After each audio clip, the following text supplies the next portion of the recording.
ایک ایک معصوم کی حدیث دکھانے کے لیے تیار ہو۔ ہر امام نے سب سے زیادہ گریہ اپنی جدہ پہ کی۔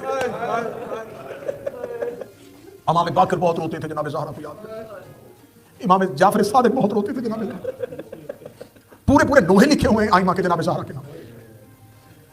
مرشی نجفی کہتا ہے میں نے مکاشفات کیے، میں مختلف معصومین سے مکاشفے ملا، جب میرے وقت کے امام سے ملاقات ہوئی تو میں نے دیکھا میرے امام ایک جوان نہیں ایک ضعیف کی شکل میں۔ کہتا میں نے فوراً کہا کہ مولا میں نے جو نشانیاں پڑھی تھی وہ نشانیاں تو ایک جوان کی تھی، مولا آپ تو ضعیف ہے۔ یہ کہنا تھا مرشی کہتا ہے کہ میں نے اپنے وقت کے امام کو دیکھا، ان کی مٹھی میں کچھ تھا، وہ کھول کے چیخ مارتے تھے۔ امام فرماتے مرشی جب میں یہ مصائب یاد کرتا ہوں میری داڑھی سفید ہو جاتی ہے، میری کمر جھک جاتی ہے، مجھ سے یہ مصائب برداشت نہیں ہوتے۔ مرشی کہتا میں نے کہا ضرور حسین کی شہادت کو یاد کر رہے ہیں۔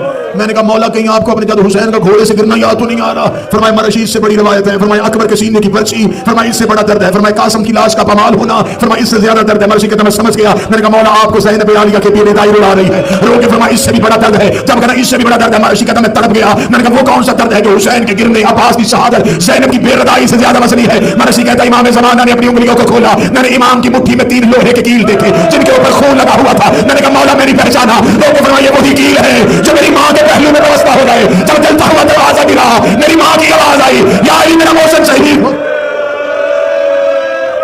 اکبر کی برچھی سے زیادہ رلاتی ہے سیدوں جناب زہرا کی مصیبت۔ نسخہ کیمیا دے کے جا دو، کوئی دعا قبول نہ ہوتی ہو، لمبی چوڑی مجلس نہ کرواؤ، گھر میں صرف بچیوں کو لے کے بیٹھ جاؤ۔ میں ممبر پہ قسم کھا کے کہہ رہا ہوں تمہاری وہ دعا جو تم سمجھو ناممکن ہے، اپنی حسب توفیق استطاعت گھر میں صرف جناب زہرا کی مجلس کرو۔ معصوم فرماتے ہیں کہ جب تم نیت کرتے ہو نا زہرا کا درد بیان کرو، کیونکہ زہرا کا درد وہ ہے جو آج بھی غربت میں ہے، آج بھی اتنی غربت ہے کہ ہم ممبر پہ زہرا کی شہادت نہیں بھول سکتے۔ یہ جو روایتیں میں اگلے 3 دنوں میں پڑھوں گا آپ کے سامنے، یقین کرو یہ وہ روایتیں ہیں جو بچ بچا کے پڑھی جاتی ہیں۔ ایک دن پڑھ دی جائے نا روایات وہ جو زہرا کی شہادت کے ساتھ منسوب ہے۔ کتنی زخمی تھی اور کیسے ہوئی؟ وحید خراسانی کا جملہ پڑھنے لگا تھا، وحید خراسانی کا ایک جملے نے مجلس تمام کر دی تھی۔ میں نے خود قم میں یہ جملہ ایک بار سنا اور پھر اس کے بعد وہ جملے کے بعد کسی نے مجلس نہیں سنی۔ انہوں نے ممبر سے زہرا کی شہادت پڑھتے ہوئے کہا زہرا کی شہادت میں کیا بیان کروں، یہ اتنی بڑی مظلومہ تھی، اس کی موت کی خبر جب علی کو مسجد میں ملی علی منہ کے بل زمین پہ گر گیا۔